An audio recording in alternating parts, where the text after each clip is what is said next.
Hello friends, मैं प्रज्ञा चौहान आप सबका स्वागत करती हूँ अपनी हिंदी की क्लास में। फ्रेंड्स, मैं कुछ क्वेश्चंस लेकर के आई हूँ। लगभग 50 क्वेश्चंस होंगे जो द्विवेदी युग पर आधारित हैं। देखते हैं द्विवेदी युग में कौन सी चीज़ें ऐसी हैं जो हमसे छूट जाती हैं या फिर हमसे कितने क्वेश्चंस हो पाते हैं या कितने नहीं हो पाते हैं। तो चलो इसी श्रेणी में चलते हैं और देखते हैं पहले क्वेश्चन का आंसर क्या होगा। क्वेश्चन है हमारा, निम्नलिखित में से कौन सी विशेषता द्विवेदी युगीन काव्य की नहीं है।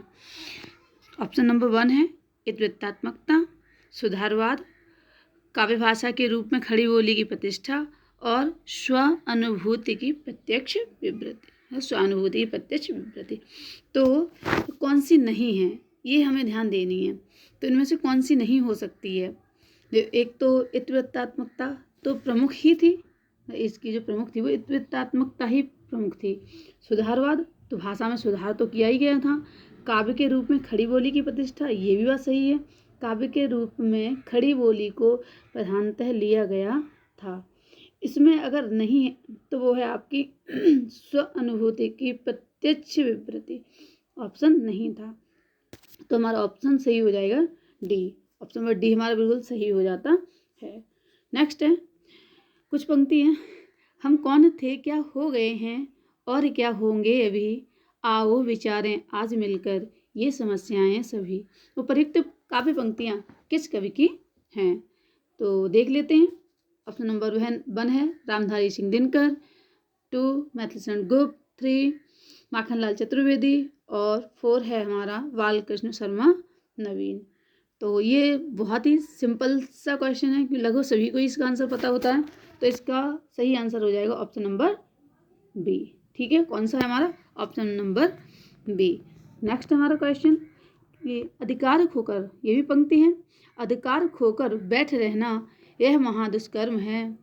अधिकार खोकर बैठे रहना यह महादुष्कर्म है। न्यायार्थ अपने बंधु को भी दंड देना धर्म है।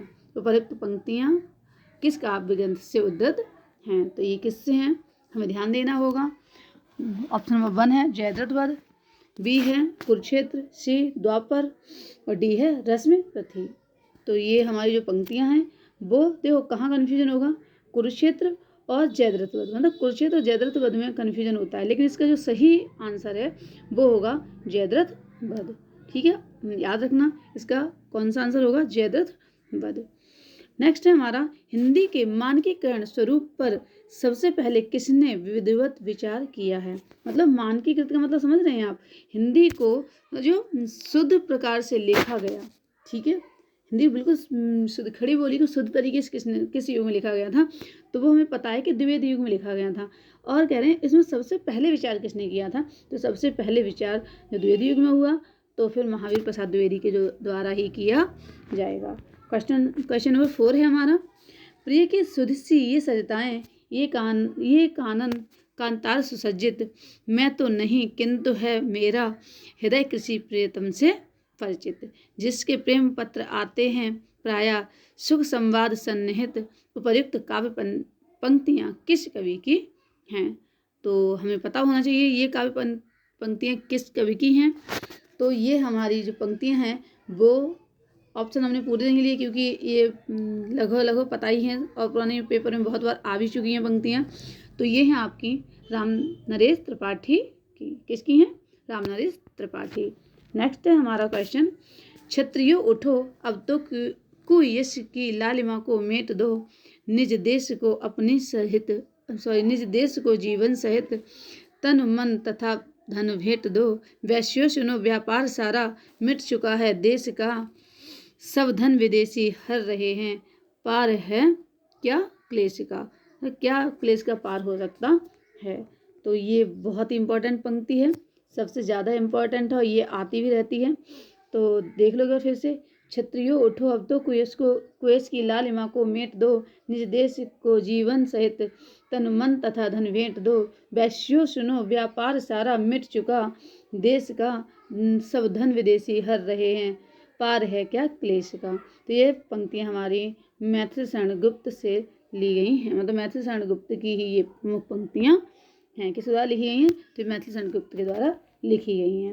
नेक्स्ट क्वेश्चन है हमारा, भक्ति काल में गृहस्थ जीवन का जैसा सुंदर चित्रण सूरदास में मिलता है वैसा ही आधुनिक काल के किस कवि में मिलता है। मतलब भक्ति काल में जो गृहस्थ जीवन मतलब घरेलू जीवन का सुंदर चित्रण सूरदास जी करते हैं, वही सुंदर चित्रण हमें किस में मिलता है? क्या हरिऔध में मिलता है, जगन्नाथ रत्नाकर में, निराला में, या फिर मैथिली शरण गुप्त में? तो हमें अच्छे से पता है कि ये मैथिली शरण गुप्त में मिलता है, तो ऑप्शन नंबर डी हमारा सही हो जाएगा। नेक्स्ट क्वेश्चन है हमारा, मैथिली शरण गुप्त की प्रतिभा का विकास सर्वाधिक किस साहित्य रूप में देखने को मिलता है? मैथिली शरण गुप्त की जो प्रतिभा थी वो सबसे ज़्यादा किस रूप में आती है? क्या नाटककार में आती है, प्रबंधकार के रूप में, या फिर गीतकार के रूप में, या फिर मुक्तक काव्य के रूप में? तो इसका ऑप्शन सही हो जाएगा हमारा प्रबंध काव्य के रूप में। किस में आती है? प्रबंध काव्य के रूप में आ जाती है। नेक्स्ट क्वेश्चन है हमारा, इतिवृत्तात्मकता किस काव्य युग की प्रमुख विशेषता है? तो इतिवृत्तात्मकता बहुत बार हमने पढ़ा है कि ये द्विवेदी युग की प्रमुख विशेषता मानी गई है। नेक्स्ट क्वेश्चन है हमारा, आधुनिक हिंदी कविता में द्विवेदी युग का काल सीमा कब तक माना जाता है? मतलब द्विवेदी युग की काल सीमा कब तक मानी जाती है? तो ऑप्शन है हमारा पहला 1850 ईस्वी से 1900, 1900 से 1947, 1947 से 1970, या फिर 1900 से 1918। तो इसका सही आंसर हो जाएगा 1900 से 1918। नेक्स्ट है हमारा क्वेश्चन, इसमें से कौन सा कवि द्विवेदी युग का है? इन कवियों में से ऐसा कौन सा लेखक है जो द्विवेदी युग का है? तो ये जो प्रेमघन थे वो भी भारतेंद्र युग के थे, राधा कृष्णदास ये भी भारतेंद्र युग के हैं, जसवंत सिंह ये भी भारतेंद्र युग के हैं, जबकि ज्ञा प्रसाद शुक्ल स्नेही हमारे किसके हैं? द्विवेदी युग के हैं। नेक्स्ट क्वेश्चन है हमारा, करते तुलसीदास भी कैसे मानस नाद महावीर का यदि उन्हें मिलता नहीं प्रसाद? उक्त पंक्तियों के रचनाकार हैं। तो ये बहुत इंपॉर्टेंट पंक्तियाँ लगभग आती ही रहती है हमेशा। तो ये किसके द्वारा लिखी गई थी? ऑप्शन नंबर से देख लेते हैं, महावीर प्रसाद द्विवेदी, अयोध्या सिंह उपाध्याय, मैथिली शरण गुप्त, या फिर सियाराम शरण गुप्त। तो ये कौन है? ये है हमारे मैथिली शरण गुप्त। जो सियाराम शरण गुप्त हैं ये मैथिली शरण गुप्त के भाई थे। ठीक है, तो ये भी हमें ध्यान रख लेते हैं। तो इसके जो सही ऑप्शन में आंसर है वो है मैथिली शरण गुप्त। ठीक है, नेक्स्ट क्वेश्चन है हमारा, द्विवेदी जी ने किस भाषा को कविता के सिंहासन से उतार कर खड़ी बोली को प्रतिष्ठित करने में काफ़ी योगदान दिया है? तो कौन सी भाषा थी वो भाषा हमारी थी ब्रज। सभी को पता है खड़ी बोली से पहले कौन सी रीतकाल में ब्रज भाषा ही थी। ठीक है, तो ब्रज भाषा थी। नेक्स्ट है हमारा,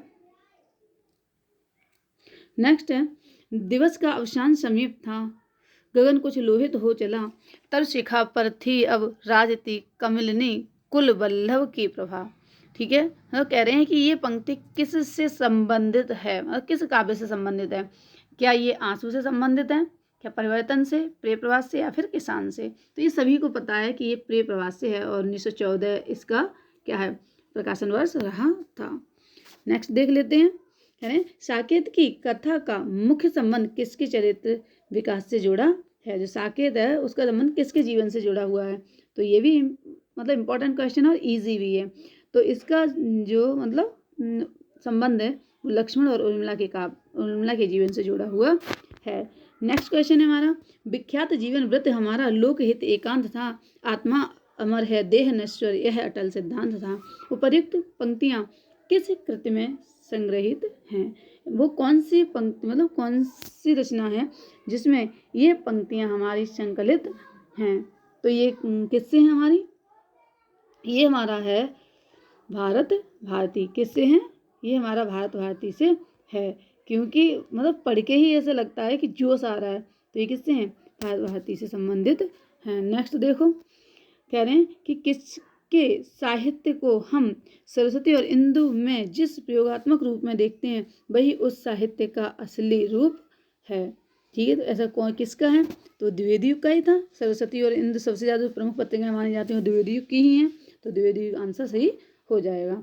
द्विवेदी युग का नेक्स्ट क्वेश्चन जो हमारा कहता है, क्या कह रहे हैं कि द्विवेदी युग का वह साहित्यकार जिसे कविता कामिनी, कांत, भारतेंदु, प्रज्ञेंदु और साहित्य सुधाकर की उपाधियाँ मिली थी या उपाधियों से विभूषित किया गया था, उसका नाम क्या है? तो वो थे हमारे नाथूराम शर्मा शंकर। कौन सा था? नाथूराम शर्मा शंकर।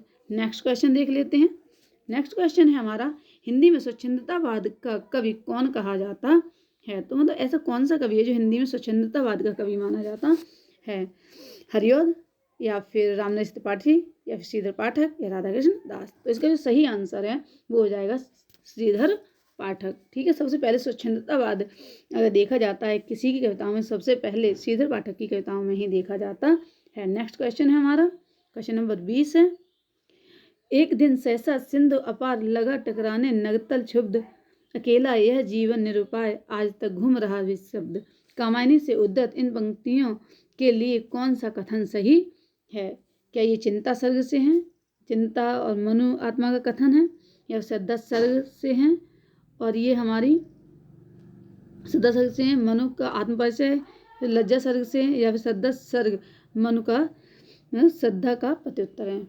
तो इसका सही आंसर हो जाएगा हमारा, कौन सा हो जाएगा? श्रद्धा सर्ग से हैं और मनु का श्रद्धा को प्रत्युत्तर है। ठीक है, ये किसका है? मतलब जो मनु है उसका श्रद्धा के लिए प्रत्युत्तर है। तो ऑप्शन नंबर डी इसका बिल्कुल सही आंसर हो जाएगा। नेक्स्ट है हमारा,